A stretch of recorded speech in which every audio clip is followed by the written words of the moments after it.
when I go into these spaces, I keep hearing, what they say is that, black immigrants, they need to get on code. But in terms of reparations for slavery descendants in America, I think the people, looking from the outside in, I think the people that need to get on code are the FBA folks. The Aboriginal people, I respect y'all, but I feel like y'all need to get on code with the bigger population of African Americans, you know?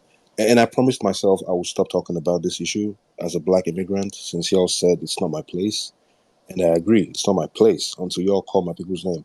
When y'all go into your rooms, you call on Africans and shit like that, you know? That is when I'm involved into this shit. And honestly, the history of Africans and African descendants of slavery in this country is not mutually exclusive. So when I come from Africa and I come here and I live in this community for years, you need to understand that these conversations also affect me. But, this is the issue with everything that has been said from Cater's part for me. See, Cater, like, for example, right? See, Africans, right? We have a common history, the continental Africans, to be specific. There might be a few intricate details that might be different, but in general, it's the same. So, when I hear different, in quote, Aboriginal Americans speak in different spaces, there is no coherent voice. There is no general, like, you can sing the same song in different tunes. Like, there is no voice. Like, y'all are saying different things, different facts, different, like, like, there's no unity.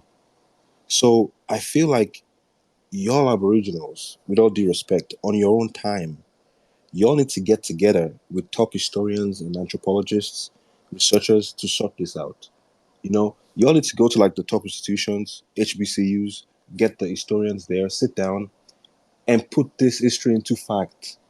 But today, the fact is the people that people know, the people that Americans respect to get the reparations are the descendants of the slaves from Africa.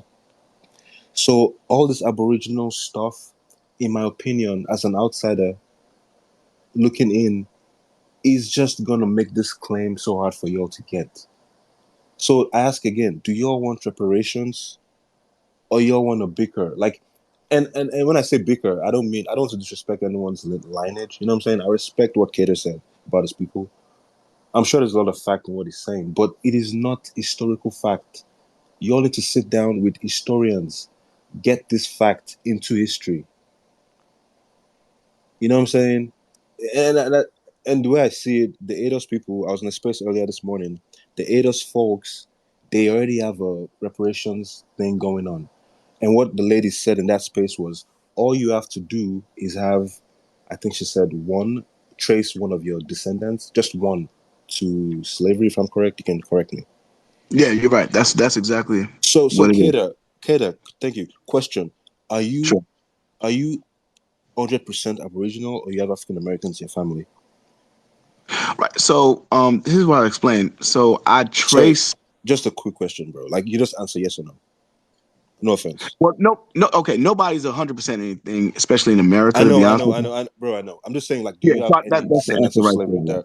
Okay, so yeah, so this is my Yeah. point. Like, if you want to talk about history, we can talk about history. But in terms of the technicalities, what we need to do as black people to get what we deserve, and specifically you guys, African descendants of slavery in America, we need to be fucking technical. We can't be doing your. I'll say y'all because I don't want y'all to think I want your reparations. I don't want your reparations.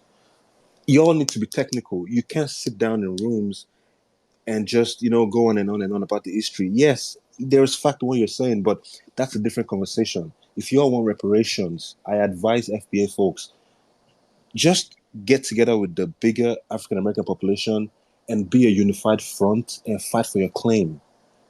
Because if you go to the court of law, you're gonna have more issues. Like, do you understand legality and having to prove in the court of law? You're gonna have issues. Slavery is everyone understands. It's clear as day the history of African slaves in this country. The claim is clean. It's clear.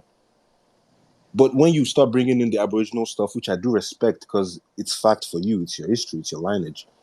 it starts drifting the conversation to different places.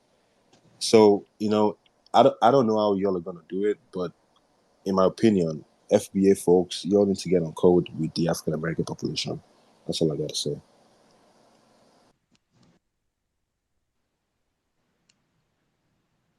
All right, let's go to the next person. I think is Let's go. Ntong. Ntong, you wanted to say something? Ntong, you there? Oh, he's not there. So let's go to B man. Has you been itching to say something? Yeah, there's a couple things I could say, but as far as you even just saying get on code, man, where did that come from? That came from right here on this soil. Yeah, bro. I'm using your talking point. I'm telling you. We're already been making those moves. That's already been. Neely Fuller put that in 1970.